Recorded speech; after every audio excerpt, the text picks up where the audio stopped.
அனைவருக்கும் வணக்கம். கல்வி தொலைக்காட்சியின் வாயிலாக மாணவர்களாகிய உங்களை சந்திப்பதில் பெருமகிழ்ச்சி அடைகின்றேன். இன்று நாம் 12ஆம் வகுப்பில் விலங்கியல் பாடத்தில் 6வது பாடமான பரிணாமம் பற்றி பார்க்க போகின்றோம். பரிணாமம் என்றால் என்ன? பரிணாமம் என்பது ஒரு உயிரியில் ஏற்படக்கூடிய மாற்றங்கள். அவை அடுத்த தலைமுறைக்கு கடத்தப்பட்டால், அதாவது கடத்தப்படக்கூடிய மாற்றங்கள், அதை பற்றி படிக்கும் அறிவியல் பிரிவை தான் பரிணாமம் என்று கூறுகிறார்கள். பரிணாமத்திற்கான வரையறை அப்படின்னு பார்க்கும்போது, ஒரு இனக்கூட்டத்தில் உள்ள ஒரு சிற்றினத்தின் ஒன்று அல்லது அதற்கு மேற்பட்ட பண்புகளில் ஏற்படும் அடுத்தடுத்த தலைமுறைகளுக்கு கடத்தப்படக்கூடிய மாற்றங்கள், அதுதான் நம்ம பரிணாமம் அப்படின்னு வரையறை செய்கிறோம். பரிணாமத்தை எத்தனை வகையாக பிரிக்கலாம் அப்படின்னு பார்த்தோன்னா 3 வகையாக பரிணாமத்தை பிரிக்கிறாங்க. அவை வேதி பரிணாமம், கரிம பரிணாமம், சமூக அல்லது பண்பாட்டு பரிணாமம் என அழைக்கப்படுது. பூமியில் உடைய வயது, பூமி எப்போ தோன்றியிருக்கும், பூமியில் இருக்கக்கூடிய உயிரினங்கள் எப்படி அங்கே தோன்றுச்சு, இதை பற்றி எல்லாம் ஆய்வு செய்வதற்காக விண்கற்களை, கதிரியக்க தாதுக்களை கொண்டு ஆய்வு செய்கிறோம். அப்படி ஆய்வு செய்யும்போது பூமியினுடைய சராசரி வயதை கண்டுபிடிச்சிருக்காங்க. பூமியினுடைய சராசரி வயது 4.5 பில்லியனிலிருந்து 4.6 பில்லியன் இருக்கலாம் என்று கணக்கிடப்பட்டுள்ளது. உயிரினங்கள் தோன்றிய விதம், இதை பற்றி விளக்குவதற்காக பல்வேறு விதமான கோட்பாடுகள் பல்வேறு காலகட்டங்களில் வெளியாயிருக்கு. அந்த உயிரின தோற்றம் பற்றிய கோட்பாடுகளை நம்ம அடுத்து பார்க்கலாம். முதலாவதாக சிறப்பு படைத்தல் கோட்பாடு. சிறப்பு படைத்தல் அப்படிங்கிறது அனைத்து மதங்களுமே பிரதான சக்தியாக நம்பக்கூடிய கடவுள் அப்படிங்கிற ஒரு சக்தி தான் இந்த பேரண்டத்தில் இருக்கக்கூடிய அனைத்து வகையான தாவரங்கள், விலங்கினங்கள் ஆகியவற்றை படைத்தது அப்படிங்கிறது தான் சிறப்பு படைத்தல் கோட்பாடு என்று அழைக்கப்படுது. அடுத்ததாக தான் தோன்றல் கோட்பாடு அல்லது உயிரின்றி உயிர் தோன்றல் கோட்பாடு அப்படின்னு சொல்கிறோம். உயிரினங்கள் எல்லாமே உயிரற்ற பொருட்கள்ல இருந்து தோன்றுச்சு.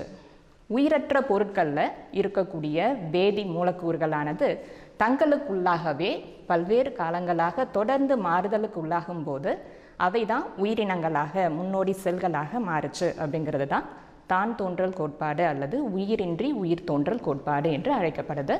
இந்த பதத்தை உருவாக்கியவர் தாமஸ் ஹெக்ஸ்லே. பெருவெடிப்பு கோட்பாடு. பேரண்டம் ஒற்றை பெருவெடிப்பால் தோன்றியது அப்படிங்கிறது தான் பெருவெடிப்பு கோட்பாடு என்று அழைக்கப்படுது. தொடக்க கால பூமியில் வளிமண்டலம் அப்படிங்கிறது இல்லை. அப்போ என்ன நிரம்பி இருந்தது அப்படின்னா அமோனியா, மீத்தேன், ஹைட்ரஜன், நீராவி போன்ற மூலக்கூறுகள் அப்போ வளிமண்டலத்தில் நிரம்பி இருந்தது. அந்த காலத்தில் பூமி ரொம்பவே வெப்பமாக இருந்தது. சூரியன்கிட்டேருந்து வரக்கூடிய புற ஊதா கதிர்கள் என்ன பண்ணுச்சு அப்படின்னா நீர் மூலக்கூறை 2ஆக உடைக்குது. எப்படி உடைக்குது அப்படின்னா ஹைட்ரஜனாகவும் ஆக்சிஜனாகவும் பிரிக்குது. படிப்படியாக இந்த நீர்நிலைகள் காரணமாக நீராவி குளிர குளிர என்னாகும், நீர்நிலைகளானது உருவாகுது. இந்த நீர்நிலைகளால் பூமியினுடைய மேற்பரப்பானது குளிர்ந்து நீர்நிலைகள் உருவாக ஆரம்பிச்சது. அமோனியா, மீத்தேன் இதெல்லாம் ஆக்சிஜனோட சேர்ந்து கார்பன் டை ஆக்சைடு மற்றும் மற்ற வாயுக்கள், நம்ம இப்போ இன்னைக்கு வளிமண்டலத்தில் பார்க்கக்கூடிய மற்ற வாயுக்கள் எல்லாமே தோன்றுச்சு அப்படிங்கிறது தான் பெருவெடிப்பு கோட்பாடு என்று அழைக்கப்படுது. மூன்றாவதாக உயிர் வழி தோற்ற கோட்பாடு. இந்த உயிர் வழி தோற்ற கோட்பாடை உருவாக்குனவர் ஹென்றி பாஸ்டியன் அப்படிங்கிறவர் தான் சொன்னார். உயிர் வழி தோற்ற கோட்பாடு என்ன சொல்லுது அப்படின்னா, ஏற்கனவே உருவான ஒரு உயிரிலிருந்து தான் புதியதாக உயிரினங்கள் தோன்றுது அப்படிங்கிறது தான் உயிர் வழி தோற்ற கோட்பாடு என்று அழைக்கப்படுது. உயிர் வேதியியல் நிகழ்வுகளால் இந்த உயிரினங்கள் உருவாக்கப்பட்டிருக்கலாம் அப்படிங்கிறது உயிர் வழி தோற்ற கோட்பாடு மூலமாக நம்ம தெரிஞ்சுக்கிறோம். வேதி பரிணாம கோட்பாடு. பூமியினுடைய ஆரம்பகால சூழ்நிலையில் இருந்த தொன்மையான உயிரினங்களானது கனிம பொருட்கள், மின்னல், புற ஊதா கதிர்கள், எரிமலை செயல்களினுடைய உதவியினால் தோன்றிருக்கு. இந்த வேதி பரிணாம கோட்பாட்டுக்கு வலுவூட்டினது யார் யார் அப்படின்னு பார்க்கும்போது ஹால்டேன் மற்றும் ஒப்பாரின், இந்த 2 அறிஞர்களும் இந்த வேதி பரிணாம கோட்பாடை ஆதரித்தவங்களாக இருக்காங்க. ஒப்பாரினுடைய கருத்து என்ன அப்படின்னா, மூலக்கூறுகள் அதாவது கரிம பொருட்கள் தொடர்ச்சியாக மாறுதல்களுக்கு உட்படும் போது தான் பெரிய மூலக்கூறுகள் உருவாகுது. ஆரம்பத்தில் மோனோமர் உருவாகுது, மோனோமர்லேருந்து பாலிமர் மாதிரியான மூலக்கூறுகள் உருவாகுது அப்படிங்கிறது ஒப்பாரின் அவர்களுடைய கருத்தாக இருந்தது. இங்கே ஒரு பதம் நமக்கு கொடுத்துருக்காங்க, கோ அசர்வேட். கோ அசர்வேட்னா என்ன? திரவ ஊடகத்திலிருந்து திரண்டு வந்த கூழ்மத்துளிகள் கோல வடிவத்தில் இருக்கும். இந்த கூழ்ம துகள்களை தான் கோ அசர்வேட் அப்படின்னு சொல்கிறோம். இதை முன்னோடி உயிர்ச்சாறு அல்லது முன்னோடி செல்கள் அப்படின்னும் பின்னால் அழைக்கப்பட்டுச்சு. அடுத்து இந்த வேதி பரிணாம கோட்பாட்டுக்கு இன்னொருத்தர் ஆதரவு தெரிவிக்கிறார். அவர் யாருன்னா ஹால்டன். இந்த ஹால்டன் என்ன சொல்கிறார் அப்படின்னா, கடல் ஆரம்ப காலத்தில் கடல் அப்படிங்கிறது மிகப்பெரிய ஒரு உயிரியல் ஆய்வகமாக இருந்திருக்கு. சூரிய ஒளி கடலில் இருக்கக்கூடிய அந்த நீர் மூலக்கூறுகளோட வினை புரிந்து தான் இருக்கக்கூடிய மூலக்கூறுகள் எல்லாமே உருவாச்சு அப்படிங்கிறது ஹால்டேன் அவர்களுடைய கருத்தாக சொல்லப்படுது. இப்போ நம்ம அசர்வேட்டுகளுக்கான விளக்கத்தை பார்க்கலாம். ஏன்னா இது தனியாகவே நமக்கு கேள்விகளில் வர்றதுக்கு வாய்ப்புகள் இருக்குது. திரவ ஊடகத்திலிருந்து திரண்டு வரும் கூழ்மத்திரள்கள், இதை முன்னோடி செல்கள் அப்படின்னு சொல்கிறோம். இந்த முன்னோடி செல்கள் படிப்படியாக மாற்றம் பெற்று உயிருள்ள செல்களாக மாறியது அப்படிங்கிறத கருத்தை நம்ம இங்கே வலியுறுத்தணும். அடுத்து நம்ம பார்க்க போகிறது என்ன அப்படின்னா புவியியற் கால அட்டவணை, ஜியாலஜிக்கல் டைம் ஸ்கேல் அப்படின்னு சொல்கிறோம். நம்மளுடைய புவி தோன்றிய காலத்திலிருந்து இன்று வரை இருக்கக்கூடிய உயிரினங்கள் எப்பெல்லாம் வாழ்ந்தது. இப்போ எப்படி நம்ம ஒரு மனிதனுக்கு வயது சொல்கிறோம் இல்லையா, முதல் வயதில் இந்த பையன் இந்த மாதிரி இருந்தால் அப்படின்ட்டு ஒவ்வொரு வயதில் ஒவ்வொரு வளர்ச்சி இருக்கும். அந்த மாதிரி நம்மளுடைய பூமியில் தோன்றிய உயிரினங்களில் என்னென்ன மாதிரியான மாறுதல்கள் எந்தெந்த காலகட்டத்தில் இருந்தது அப்படிங்கிறத தொகுத்து சொல்கிறது தான் புவியியற் கால அட்டவணை அப்படின்னு சொல்கிறோம். இந்த புவியியற் கால அட்டவணையில் 3 விஷயங்களை நம்ம ஞாபகம் வச்சுக்கணும். என்னென்ன அப்படின்னா, இந்த புவியினுடைய காலத்தை நம்ம 3 பெருங்காலங்களாக பிரிக்கிறோம். பெருங்காலங்கள் அப்படிங்கிறது ஈராஸ் அப்படின்னு சொல்லப்படுது. இந்த பெருங்காலங்களானது அடுத்து சிறு சிறு பருவங்களாக பிரிக்கப்படுது. பருவங்கள் பீரியட்ஸ் அப்படின்னு சொல்கிறோம். இந்த பருவங்களை அடுத்து என்ன பண்ணுறோம், சிறு காலங்களாக பிரிக்கிறோம். ஸோ இதுதான் வந்து புவியியற் கால அட்டவணையில் நம்ம பண்ணுறது. முதல்ல நம்ம பெருங்காலங்கள் என்னென்ன அப்படின்னு பார்க்கலாம். 3 வகையான பெருங்காலங்கள், பாலியோசோயிக், மீசோசோயிக், சீனோசோயிக் அப்படின்னு சொல்லி 3 பெருங்காலங்களானது இருக்குது. நம்ம இப்போ படத்தில் பார்க்குறது பாலியோசோயிக் பெருங்காலத்தை பற்றி பார்க்குறோம். இந்த பாலியோசோயிக் பெருங்காலம் அப்படிங்கிறது தொன்மையான உயிரினங்கள் வாழ்ந்த காலம் அப்படின்னு சொல்லப்படுது. இந்த பாலியோசோயிக் பெருங்காலம் அப்படிங்கிறது முதல்ல தோன்றிய உயிரினங்கள் எங்கே வாழ்ந்தது அப்படின்னு பார்த்தா கடலில் தான். அப்போ கடல் தான் வந்து உயிரினங்கள் ஆரம்ப காலத்தில் தோன்றிய இடமாக கருதப்படுது. இந்த பாலியோசோயிக் பெருங்காலத்தில் 7 பருவங்கள் இருக்குது. என்னென்ன பருவங்கள் அப்படின்னு பார்க்கலாம். Cambrian, Ordovician, Silurian, Devonian, Mississippian, Pennsylvanian, Permian. Cambrian இது முதுகு நாணற்றவைகள், முதுகு நாணற்ற உயிரினங்கள் வாழ்ந்த காலம் கேம்பிரியன் என அழைக்கப்படுது. ஆர்டோவிசியன் கடலில் வாழ்ந்த மீன்கள் மாறி நன்னீரில் வாழக்கூடிய மீன்கள், அது தோன்றிய காலம் வந்து ஆர்டோவிசியன் அப்படின்னு சொல்கிறோம். சைலூரியன் இதில் பலதரப்பட்ட வகையான மீன்கள், எலும்பு மீன்கள், குருத்தெலும்பு மீன்கள், இந்த மாதிரியான மீன்கள் தோன்றிய காலம் வந்து சைலூரியன். இந்த மீன்கள் அதிக அளவில் வளர்ச்சி பெற்று பரிணாம மாற்றங்களை சந்தித்த காலம், மீன்களாகவே இந்த உலகம் ஆக்கிரமித்திருந்த காலம் அப்படின்னு சொன்னோன்னா டிவோனியன். அப்போ இந்த டிவோனியன் காலத்தை என்னன்னு சொல்கிறாங்க, மீன்களின் பொற்காலம் அப்படின்னு சொல்கிறாங்க. இதில் நுரையீரல் இருக்கக்கூடிய மீன்கள், கதுப்பு மீன்கள், துடுப்பு மீன்கள், திருக்கை மீன்கள் மாதிரியான பல வகையான மீன்கள் இந்த டிவோனியன் அப்படிங்கிற அந்த பருவத்தில் வாழ்ந்திருக்கு. அடுத்து மிசிசிப்பியன், இருவாழ்விகள் நமக்கு தெரியும், ஆம்பிபியன் நீரிலும் நிலத்திலும் வாழக்கூடிய உயிரினங்கள். இந்த உயிரினங்களில் தொன்மையான இருவாழ்விகள் வாழ்ந்த காலம் மிசிசிப்பியன் என்ற பருவத்தில். அடுத்து பென்சில்வேனியன், பழமையான ஊர்வன இனங்கள் வாழ்ந்த காலம். பெர்மியன், பாலூட்டிகளை போன்ற உயிரினங்கள் வாழ்ந்த காலம் அப்படின்னு சொல்லி இந்த.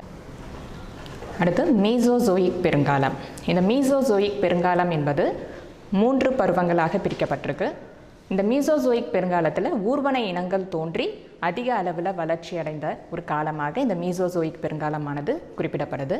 இதில் இருக்கக்கூடிய பருவங்கள், முதலாவதாக ட்ரையாசிக். இந்த ட்ரையாசிக் அப்படிங்கிறது முட்டையிடக்கூடிய பாலூட்டிகள் தோன்றிய காலம் அப்படின்னு சொல்கிறோம். அடுத்து ஜுராசிக்.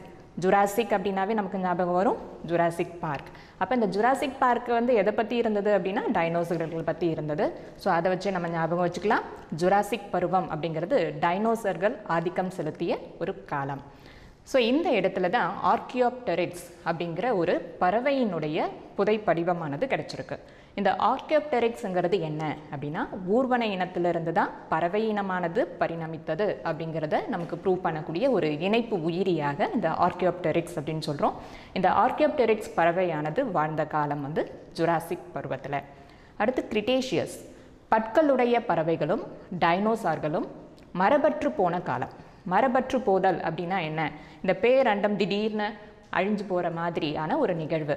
ஏன்னா மிக வலிமையான ஒரு ஊர்வன இனம் டைனோசர். அந்த டைனோசர் இனமானது புழுதி புயல் மூலமாக அழிந்து போனது, அடுத்த ஒரு இனமே இல்லாத அளவுக்கு அழிந்து போனது. அதுதான் வந்து மரபற்று போதல் அப்படின்னு சொல்கிறோம். தன்னுடைய இனமே இல்லாமல் ஒரு உயிரி அழிந்து போகுது அப்படின்னு சொன்னால் அதை மரபற்று போதல் அப்படின்னு சொல்லணும். இந்த டைனோசர்கள் மரபற்று போன காலம் அப்படிங்கிறது கிரிட்டேஷியஸ் அப்படிங்கிற பருவத்தில்.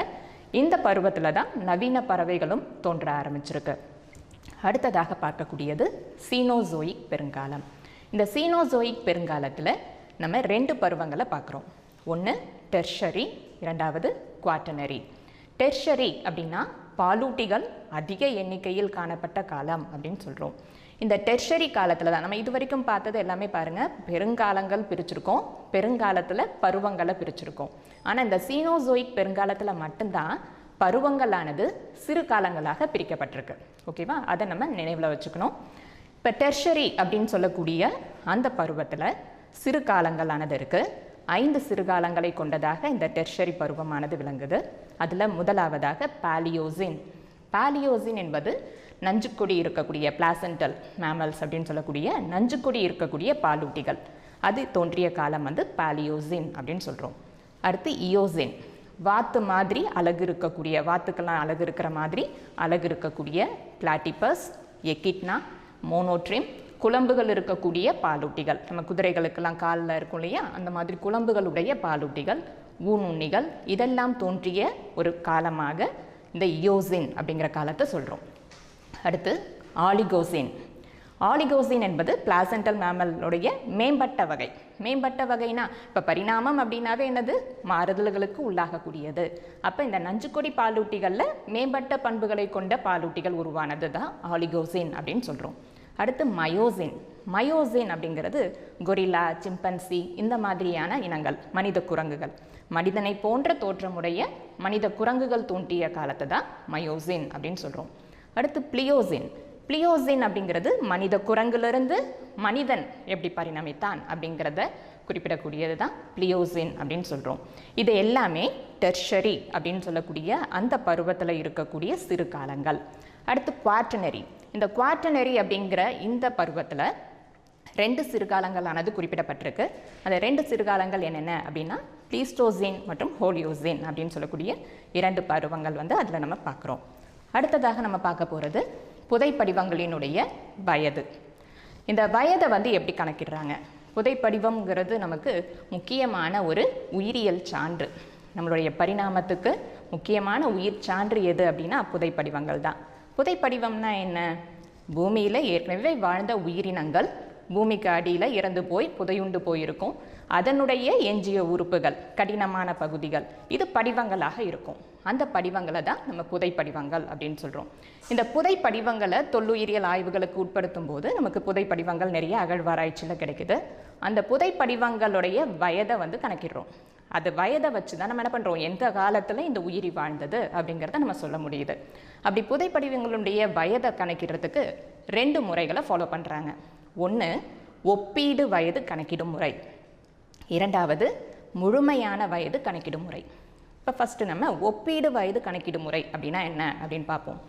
புதைப்படிவங்களினுடைய வயதை புதைப்படிவங்களை ஒத்த பாறைகள், அந்த பாறைகளோடவோ அல்லது ஏற்கனவே வயது கண்டுபிடிச்சிருப்போம், இந்த உயிரி இவ்வளவு காலத்திற்கு முன்பு தோன்றுச்சு அப்படின்ட்டு கண்டுபிடிச்சிருப்போம். அந்த மாதிரி ஏற்கனவே வயது தெரிந்த ஒரு புதைப்படிவத்தோடையோ உயிரியோடையோ நம்ம ஒப்பிட்டு பார்த்து ஒரு உயிரிக்கு வந்து நம்ம வயதை நிர்ணயிக்கிறோம் அப்படின்னு சொன்னால் அது வந்து ஒப்பீடு வயது கணக்கிடும் முறை அப்படின்னு சொல்லப்படுது. அடுத்து பார்க்கக்கூடியது முழுமையான வயது கணக்கிடும் முறை. இந்த முழுமையான வயது கணக்கிடும் முறையில் என்ன பண்ணுறாங்க அப்படின்னா, நமக்கு கிடைத்த புதைப்படிவங்களில் கதிரியக்க ஐசோடோப்புகளை பயன்படுத்தி அந்த புதைப்படிவங்களில் ஐசோடோப்புகள் எந்த அளவுக்கு சிதைவடைஞ்சிருக்கு அப்படிங்கிறத வச்சு அப்போ எத்தனை ஆண்டுகளுக்கு முன்னாடி அது பூமியில் புதையுண்டு இருக்கும், எப்போ வாழ்ந்திருக்கும் அப்படிங்கிறத நம்மளால் சொல்ல முடியுது. அந்த மாதிரி வயதை கணக்கிட்டோன்னா அது முழுமையான வயது கணக்கிடும் முறை என்று அழைக்கப்படுது. அடுத்து நம்ம ஒரு அட்டவணை பார்க்குறோம். இப்போ நம்ம இதுவரைக்கும் பார்த்த புவியியற்கால அட்டவணை. புவியின் வரலாற்று காலத்தை பெருங்காலங்களாக, பருவங்களாக, சிறு காலங்களாக வகைப்படுத்தியிருக்காங்க. அதை தான் நம்ம இந்த புவியியற்கால அட்டவணையில் பார்க்குறோம். பாலியோசோயிக் பெருங்காலம் தோன்றுவதற்கு முன்பிருந்த காலம், அது முன் கேம்பிரியன் காலம் என்று அழைக்கப்படுது. சுமார் 3000 மில்லியன் ஆண்டுகளுக்கு முன்பிருந்த காலம் இந்த முன் கேம்பிரியன் காலம். இந்த காலகட்டத்தில் பல செல் உயிரினங்கள், யூகேரியோட்டுகள், மிதவை உயிரினங்கள், ப்ரோகேரியோட்டுகள் ஆகியவை தோன்றியிருக்கு. பாலியோசோயிக் பெருங்காலமானது பருவங்களாக பிரிக்கப்பட்டிருக்கு.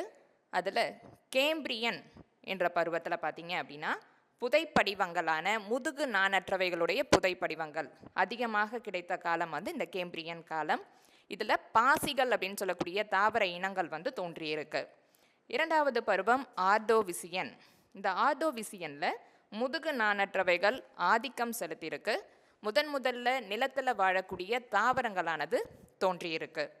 மூன்றாவது பருவம் சைலூரியன். இந்த சைலூரியன் காலத்தில் தொடக்க கால மீன்கள் மற்றும் நிலவாழ் முதுகு நாணற்ற உயிரினங்கள் தோன்றியிருக்கு. அடுத்து நான்காவது காலம் டிவோனியன் காலம். இந்த டிவோனியன் காலம் என்பது மீன்கள் ஆதிக்கம் செலுத்திய காலம். இதை மீன்களினுடைய பொற்காலமாக நம்ம சொல்கிறோம். ஒரு மதிப்பெண் வினாக்களில் இது நமக்கு கேட்கப்படலாம். டிவோனியன் என்பது மீன்களினுடைய காலம் என்று அழைக்கப்படுது. அதே போல் தாவர இனங்களில் பார்க்கும்போது ஜிம்னோஸ்பெர்ம்கள் தோன்றிய காலம் வந்து இந்த டிவோனியன் காலம் என்பது. அடுத்து வரக்கூடிய பருவத்தை கார்போனிஃபெரஸ் பருவம் அப்படின்னு சொல்கிறோம். இந்த கார்போனிஃபெரஸ் பருவத்தில் 2 பருவங்கள் சேர்ந்து நம்ம குறிப்பிட்டிருக்கோம். Mississippian, Pennsylvanian. இந்த பருவங்கள் இணைந்து தான் கார்போனிஃபெரஸ் பருவம் என்று அழைக்கப்படுது. மிசிசிப்பியன் பருவத்தில் பார்த்தீங்க அப்படின்னா தொடக்க காலத்தில் வாழ்ந்த ஊர்வன இனங்கள் வந்து தோன்றியிருக்கு. பென்சில்வேனியன் இந்த காலத்தில் தொடக்க கால இருவாழ்விகள் அதிக எண்ணிக்கையில் முற்தோழிகள் வந்து ஆதிக்கம் செலுத்திய காலமாக இந்த பென்சில்வேனியன் காலத்தை நம்ம குறிப்பிடுறோம். தாவர இனங்களில் பெரணிகள், பிரயோஃபைட்டுகள் இதெல்லாம் வந்து ஆதிக்கம் செலுத்திய காலமாக இந்த பென்சில்வேனியன் காலமானது சொல்லப்படுது. ஏன் இந்த மிசிசிப்பியன் பென்சில்வேனியன் காலத்துக்கு கார்போனிஃபெரஸ் அப்படின்ற அந்த பெயர் வந்தது அப்படின்னு பார்த்தா, இப்போல்லாம் நமக்கு கிடைக்குது இல்லையா எரிபொருட்களாக இருக்கக்கூடிய நிலக்கரி. இந்த நிலக்கரி எப்படி உருவாகும்?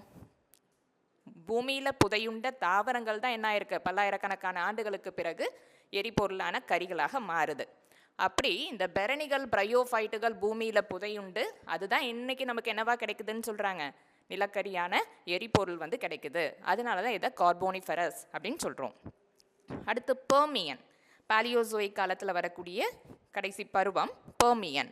இந்த பெர்மியன் காலத்தில் பாலூட்டிகள் போன்ற ஊர்வன இனங்களும் கிளைகளை உடைய லைகோபோடுகளும் அதிகமாக இருந்த காலம் வந்து இந்த பெர்மியன் அப்படிங்கிற பருவம். அடுத்து மீசோசோயிக் பெருங்காலம். இந்த மீசோசோயிக் பெருங்காலத்தில் 3 பருவங்கள் இருக்குது. Triassic, Jurassic, Cretaceous. ஸோ இது வந்து பொதுவாக ஊர்வனவற்றினுடைய பொற்காலமாக சொல்லப்படுது.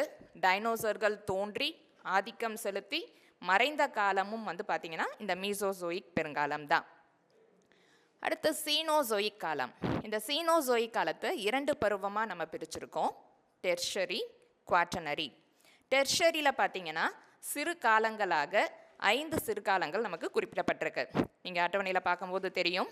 முதல் சிறுகாலத்துக்கு பேர் பாலியோசின், இரண்டாவது இயோசின், மூன்றாவது ஆலிகோசின், நாலாவது மயோசின், ஐந்தாவது பிளியோசின். இதில் என்ன விலங்கினங்கள் இருந்தது அப்படின்னு பார்த்தா பறவைகள், பாலூட்டி இனங்கள் இருந்த காலம். மனிதன் வந்த இந்த பிளியோசின் அப்படின்னு சொல்லக்கூடிய சிறு காலத்தில் தான் பரிணமிச்சிருக்கான். அதே போல் தாவர இனங்களில் பார்த்தீங்கன்னா ஆஞ்சியோஸ்போம்கள், இருவித்திலை தாவரங்கள் அதிகமாக இருந்த காலம் வந்து இந்த டெர்ஷரி அப்படின்னு சொல்லக்கூடிய அந்த பருவத்தில் தான். அடுத்து இந்த குவாட்டர்னரின்னு சொல்கிறோம் இல்லைங்களா, இந்த குவாட்டர்னரி பருவமானது 2 சிறு காலங்களாக பிரிக்கப்பட்டிருக்கு. ப்ளீஸ்டோசின் மற்றும் ஹோலோசின். ப்ளீஸ்டோசின் என்பது மனிதர்களுடைய காலமாக சொல்லப்படுது. ஹோலோசின் என்பது இப்போ நாம் இருந்துட்டு இருக்கக்கூடிய காலம், அதுதான் ஹோலோசின் அப்படின்னு சொல்கிறோம். இது பாலூட்டிகளின் காலம் அப்படின்னு சொல்கிறோம். இந்த காலகட்டத்தில் தான் பார்த்திங்கன்னா ஆஞ்சியோஸ்போம் இனங்களில் ஒருவித்தலை தாவரங்கள் எல்லாமே தோன்ற ஆரம்பிச்சிருக்கு. ஸோ மாணவ செல்வங்களே, இந்த அட்டவணையை வச்சு நம்ம என்ன பண்ணலாம், 1 மதிப்பெண் வினாக்களுக்கு 2 மதிப்பெண் வினாக்களுக்கு தெளிவாக நம்ம விடையளிக்க முடியும். அதனால் இந்த அட்டவணையை நீங்கள் நல்லா படித்து அதில் இருந்து கேட்கக்கூடிய வினாக்களுக்கு சரியான முறையில் பதிலளிக்கணும் அப்படிங்கிறத ஞாபகத்தில் வச்சுக்கணும். அடுத்து பார்க்க போகிறது உயிரிய பரிணாமம். உயிரினங்கள், அதாவது முன்னோடி உயிரினங்கள் எப்படி உருவாயிருக்கும் அப்படிங்கிறத விளக்கிறது தான் உயிரிய பரிணாமம் அப்படின்னு சொல்லப்படுது. முன்னோடி உயிரினங்கள், அதாவது உயிரற்ற பொருட்களில் இருக்கக்கூடிய மூலக்கூறுகள் தன்னிச்சையாக ஒன்று சேர்ந்து ஒரு நீர்ம திரவத்தை உள்ளடக்கிய ஒரு சிறு துளி மாதிரி கோள வடிவத்தில் ஒரு அமைப்பை உருவாக்குது. இந்த கோள வடிவ அமைப்பானது அதனுடைய உள் சூழலையும் புற சூழலையும் முற்றிலுமாக கம்பேர் பண்ணி பார்த்தோன்னா அது உள் சூழலும் புற சூழலும் வேறுபட்ட அமைப்பாக இருக்குது. இந்த கோள அமைப்பை தான் முன்னோடி உயிரினங்கள் அப்படின்னு அழைச்சிருக்காங்க. அடுத்து லிப்போசோம்கள் அப்படின்னா என்ன? இப்போ இந்த முன்னோடி செல்கள் சொன்னோம் இல்லையா, அந்த முன்னோடி செல்களில் இருக்கக்கூடிய திரவத்தில் லிப்பிட் மூலக்கூறுகள் இருக்குது. இந்த லிப்பிட் மூலக்கூறுகள் தாமாகவே ஒன்று சேர்ந்து இரட்டை ஜவ்வ அமைப்புடைய ஒரு ஜவ்வை உருவாக்குது. இந்த இரட்டை ஜவ்வால் சூழப்பட்ட கோள வடிவ திரவ குமிழ், அதை தான் என்னன்னு சொல்கிறோம்? லிப்போசோம் அப்படின்னு சொல்கிறோம். அடுத்து இந்த லிப்போசோம்கள்ல இருந்து முன்னோடி வைரஸ் எப்படி உருவாயிருக்கும்? தொடர்ச்சியாக நிறைய மரபணுக்கள் ஒன்றிணைஞ்சு முன்னோடி வைரஸ்களை உருவாக்கியிருக்கோம். மரபணு அப்படின்னு சொல்லும் போதே பெருக்கமடையும் திறனுடையது அப்படின்னு அர்த்தம். அப்போ பெருக்கமடையும் திறன் கொண்ட ஒரு மூலக்கூறு உருவாகும் போது தான் முன்னோடி வைரஸ் ஆனது தோன்றுது. இந்த சமயத்தில் தான் 2 வகையான செல்கள் தோன்றியிருக்கு அப்படின்னு கண்டுபிடிச்சிருக்காங்க. ஒன்று மொனீரா, 2 புரோட்டிஸ்டா. மொனீரா அப்படிங்கிறது மூதாதையர்கள், அதாவது பாக்டீரியா, நீலப்பச்சை பாசிகள் இதெல்லாம் தோன்றுவதற்கு முன்பு இருந்த மூதாதையர் இனமாக மொனீரா அப்படிங்கிறத நம்ம சொல்கிறோம். புரோட்டிஸ்டாங்கிறது ஒரு மெல்லிய ஜவ்வு நியூக்ளியோ புரதத்தை தனியாக பிரித்தா. நியூக்ளியோ புரதம்னா என்ன? நியூக்ளியஸ்ன்னு சொல்கிறோம்ல, அதுதான். அந்த நியூக்ளியஸில் இருக்கிற அந்த புரதத்தை தான் என்னன்னு சொல்கிறோம்? நியூக்ளியோ புரதம் அப்படின்னு சொல்கிறோம். இந்த நியூக்ளியோ புரதத்தை பிரிக்கிறதுக்குன்னு தனியாக ஒரு மெல்லிய ஜவ்வு உருவாகும் போது அது புரோட்டிஸ்டா அப்படின்னு அழைக்கப்படுது. ஆரம்ப காலத்தில் தோன்றிய இந்த மொனீரா, புரோட்டிஸ்டா வகையான உயிரினங்கள் எல்லாமே கடலில் தான் வாழ்ந்தது. அப்போ கடலில் இருக்கக்கூடிய உணவை தான் நம்பி இருந்தது. கடலில் இருக்கக்கூடிய இயற்கை உணவுகள் எல்லாம் குறைய ஆரம்பிக்கும் போது அதனுடைய வாழ்க்கையை நடத்துறதுக்காக அந்த உயிரிகள் என்ன பண்ணுது? பிற வகையான உணவு முறைகளையும் என்ன பண்ணுது? போகுது. அப்போ பிற வகையான உணவு முறைகள் என்னென்ன அப்படின்னா ஒட்டுண்ணி வகையான வகை, சாருண்ணி வகை, கொன்றுண்ணி வகை. அடுத்து வேதி சேர்க்கை, தாங்கிட்ட இருக்கக்கூடிய அந்த வேதி மூலக்கூறுகளை பயன்படுத்தி அதிலிருந்து உணவுப் பொருட்களை தயாரிக்கிறது. ஒளிச்சேர்க்கை நம்ம எல்லாருக்குமே தெரியும். சூரிய ஒளியை பயன்படுத்தி இருக்கக்கூடிய கார்பன் டை ஆக்சைடை கொண்டு என்ன பண்ணுறோம்? ஸ்டார்ச்சை தயாரிக்கிறது. அப்போ ஒளிச்சேர்க்கை செய்யக்கூடிய உயிரினங்கள் இதெல்லாம் தோன்ற ஆரம்பிக்குது. இந்த ஒளிச்சேர்க்கை உயிரிகளுடைய எண்ணிக்கை அதிகமாகும் போது கடல்லையும் சரி வளிமண்டலத்திலையும் சரி ஆக்சிஜன் மூலக்கூறுகளுடைய எண்ணிக்கை அதிகமாகும். ஏன்னா ஒளிச்சேர்க்கை நிகழும் போது உயிரினங்களில் என்ன உருவாகும்? ஆக்சிஜன் மூலக்கூறானது உருவாகும். ஸோ இந்த ஆக்சிஜன் மூலக்கூறினால காற்று சுவாசத்தை மேற்கொள்ளக்கூடிய உயிரினங்கள் பரிணமிப்பதற்கு இது ஒரு அடிப்படையாக அமைஞ்சது அப்படின்னு சொல்லலாம். இப்போ நம்ம உயிரின தோற்றம் பற்றி பார்த்தோம். உயிரிய பரிணாமத்தை விளக்குவதற்கான ஒரு சோதனை முறையை பார்க்கலாம். இதை 1953 யூரே மற்றும் மில்லர் அப்படிங்கிறவங்க ஆய்வகத்தில் நிகழ்த்தி காமிச்சிருக்காங்க.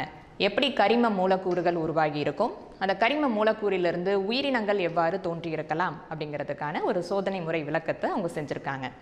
இந்த சோதனையில் அவங்களுடைய வரைபடத்தில் நம்ம குறிப்பிட்டிருக்கோம். அது எப்படி இருக்கும் அப்படிங்கிறத பார்க்கலாம்.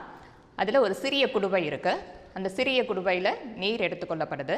இந்த நீர் தொடர்ந்து கொதிக்க வைக்கப்படுது. அப்படி கொதிக்க வைக்கப்படும் போது நீரிலிருந்து நமக்கு நீராவியானது கிடைக்குது. இந்த நீராவி ஒரு குழாயின் வழியாக ஒரு பெரிய குடுவையில் செலுத்தப்படுது. அந்த பெரிய குடுவையில் டங்ஸ்டன் மின்முனைகளானது பொருத்தப்பட்டிருக்கு. இந்த டங்ஸ்டன் மின்முனையை ஏன் பயன்படுத்தியிருக்காங்க அப்படின்னா மின்னலுக்கு இணையான மின்னூட்டத்தை, உயர் மின்னூட்டத்தை பாய்ச்சறதுக்காக இந்த டங்ஸ்டன் மின்முனைகளானது பயன்படுத்தப்பட்டிருக்கு. இந்த பெரிய குடுவையில் அமோனியா, மீத்தேன், ஹைட்ரஜன் போன்ற வாயுக்களானது அடங்கியிருக்கு. இப்போ இந்த நீராவி, அந்த மின்னூட்டம், உயர் மின்னூட்டம் ப்ளஸ் அந்த வாயுக்களுடைய கலவை இதோட கலக்கும் போது வேதி மாற்றமானது நிகழுது. இந்த வேதி மாற்றத்தின் காரணமாக அங்கே சில மூலக்கூறுகளானது உருவாகுது. தொடர்ந்து அந்த நீராவியை குளிர்விப்பான் வழியாக செலுத்துகிறாங்க. அப்போ அந்த குளிர்விப்பானால் நீராவியானது குளிர்விக்கப்படுது. குளிர்விக்கப்பட்ட அந்த நீராவி நீர் துகள்களாக திரவமாக யூ வடிவ ஒரு குழாயின் மூலம் வெளியில் சேகரிக்கப்படுது. இதை ஒரு குடுவையில் சேகரிக்கிறாங்க. தொடர்ந்து இந்த சோதனை 1 வார காலத்திற்கு மேற்கொள்ளப்படுது. அப்படி மேற்கொள்ளப்பட்டு அவங்க வடிகட்டிய அந்த திரவம் இருக்கு இல்லையா, அந்த திரவத்தை எடுத்து ஆய்வு செய்து பார்க்கும்போது அதில் அலனைன், கிளைசின் மாதிரியான மூலக்கூறுகள் இருக்கிறது தெரிய வந்தது. இந்த சோதனையை தொடர்ந்து செய்யும்போது அவங்களுக்கு என்ன கிடைச்சது அப்படின்னு பார்த்தீங்கன்னா இதிலிருந்து தான் அமினோ அமிலங்கள் உருவாகியிருக்கும்.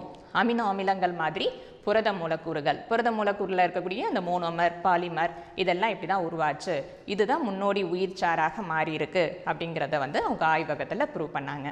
ஸோ இது வரைக்கும் நம்ம பார்த்தது என்ன அப்படின்னு பார்த்தோன்னா, நம்ம பரிணாமம்னா என்ன, பரிணாமத்தில் என்னென்ன வகைகள் இருக்குது, இந்த பூமியினுடைய வயது, பூமியினுடைய இருக்கக்கூடிய அந்த காலங்கள் எப்படி தீர்மானிக்கப்படுது, என்ன மாதிரியான கணக்கிடும் முறைகளை பயன்படுத்தி வயதை தீர்மானிக்கலாம் அப்படிங்கிறத பார்த்தோம்.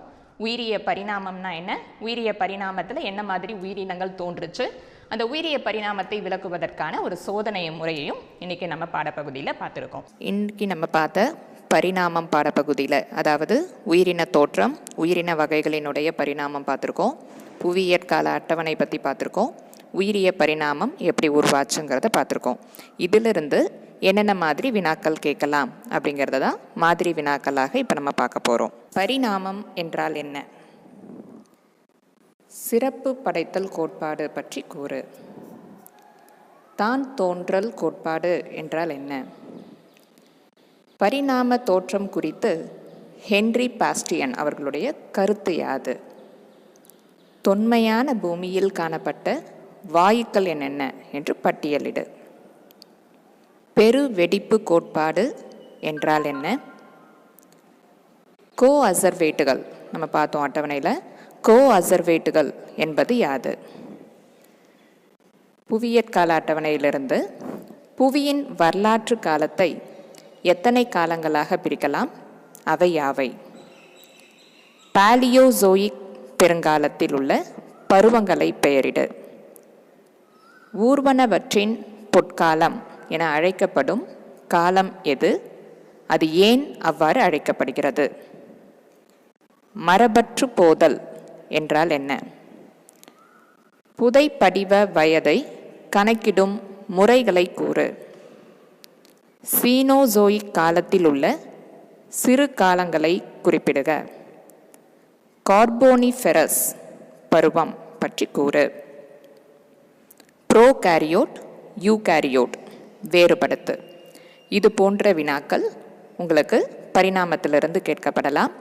நாம் ஏற்கனவே பார்த்த அந்த புவியியற்கால அட்டவணை பரிணாம கோட்பாடுகள் ஒவ்வொன்றையும், அந்த கோட்பாடை யார் கொடுத்துருக்கா, அதனுடைய கருத்து என்ன அப்படிங்கிறத நீங்கள் நல்லா கூர்ந்து கவனித்து படிச்சிங்க அப்படின்னு சொன்னால் இதிலிருந்து கேட்கக்கூடிய வினாக்களுக்கு உங்களால் எளிமையாக பதிலளிக்க முடியும்.